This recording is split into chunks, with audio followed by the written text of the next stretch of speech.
So, I mean, ideally, you do need to start. You need to get out there, and you gotta make that jump, that leap into working your way to this path of net worth, you know, riches, cash flow, whatever gets you excited. Sure. Okay, so now you get into you get out of the military and you start working in the real estate world, and you create your brand, which is one house at a time. I'm Mhm. assuming that's to help people really look at the way to build their wealth as opposed to what I think you see a lot on. I was going to say an infomercial. Do they do infomercials anymore? I don't know if they do infomercials anymore, but the Not on Netflix. Netflix. Yeah, that's true. The old Carlton Sheet stuff or whatever, where it's, and that's where I first started, was Carlton Sheets. That was my very first dive into real estate. Do you know who Carlton Sheets? Are you old enough to I know? don't know. Oh I my might be goodness. old enough, but I don't know him. Wow, I just totally outed myself. So Carlton Sheets was a guy who would be on late night TV in setting like Hawaii in a Hawaiian shirt, talking about how you too can own real estate and all the tax benefits to it. And what he said was correct. It was just kind of cheesy, but it was the first thing I ever purchased and learned about this whole world of real estate.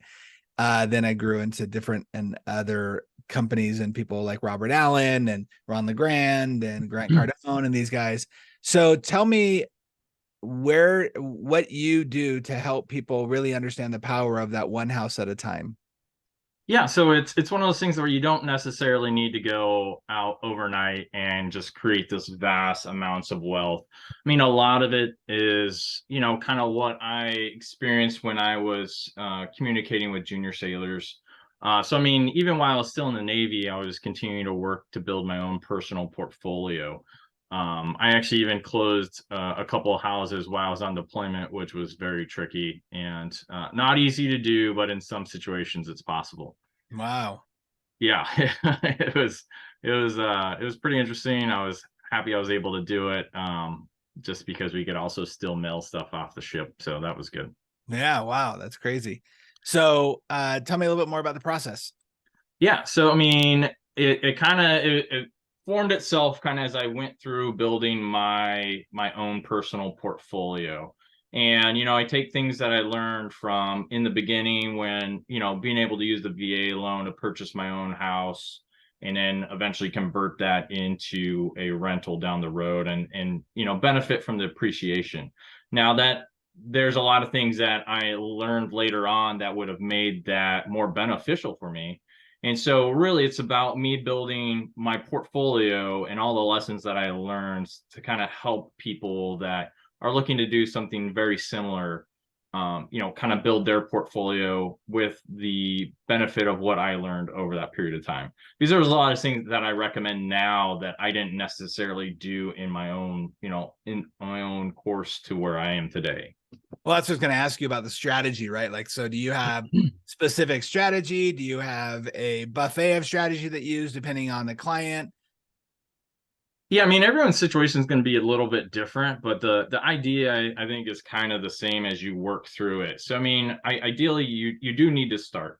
You need to get out there, and you gotta make that jump, that leap into working your way to this path of net worth, you know, riches, cash flow, whatever gets you excited. Yeah. But there's a lot of benefits that are available that will help you get started. And like I said, a lot of the folks that I talk to are military, so I really stress the importance of appropriately using your VA loan, because you can really get into a nice house with little to no money down. But that's something that you need to understand and kind of determine as you work and identify a house that would make sense. Hey, if I'm gonna use this as a house or as a rental down the road, does it make sense as a rental now? And then so that's something that you need to take into account and evaluate the market. Does it make sense as a rental?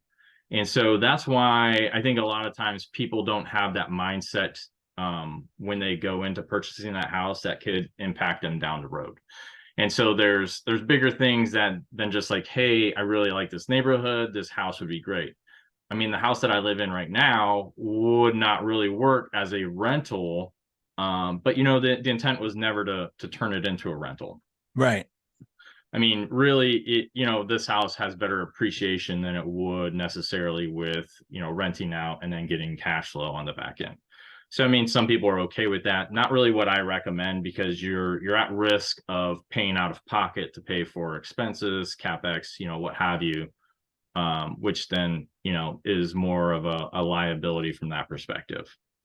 Well, let's talk about this idea of why was it important for you to help people get into the space of owning real estate? And obviously it did something for you. What do you see it being able to do for other people? So again, owning real estate is probably not necessarily for everyone, but it is for a lot of people because it's tangible, right? You Mm, can go and you can see it, you can feel it, you can walk through it. Most everyone has probably lived in a house or a dwelling of something over the course of their life. So it's something that people are already familiar with. They just may not necessarily be familiar with the advantages associated with either cash flow, appreciation, some of the tax benefits that can come from it.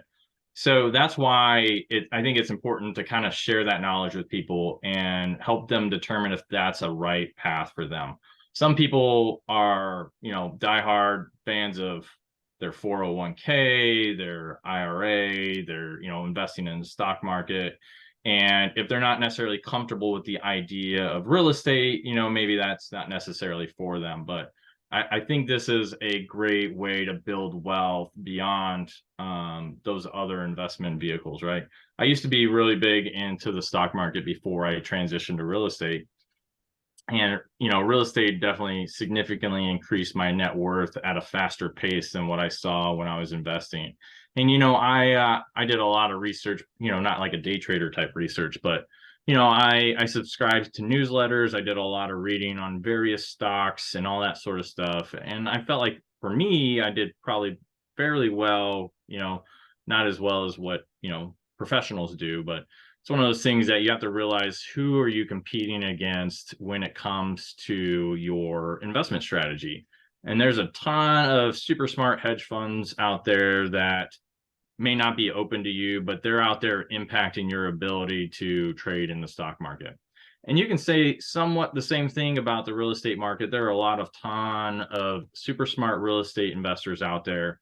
But the fact is real estate is a lot more local than the stock market.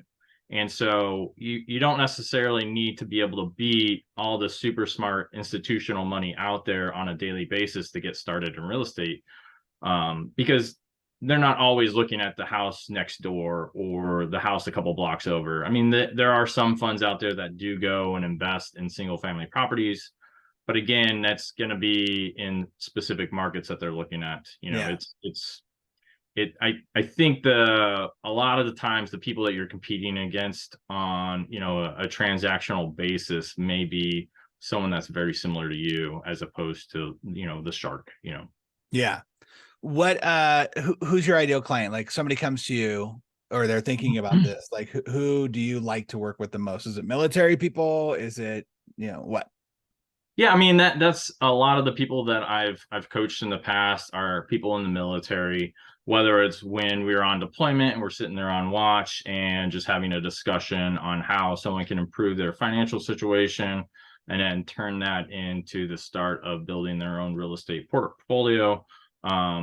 But I have talked to more non-military people recently. There are some parallels that are the same, like as opposed to a VA loan, you have the FHA loan, Sure.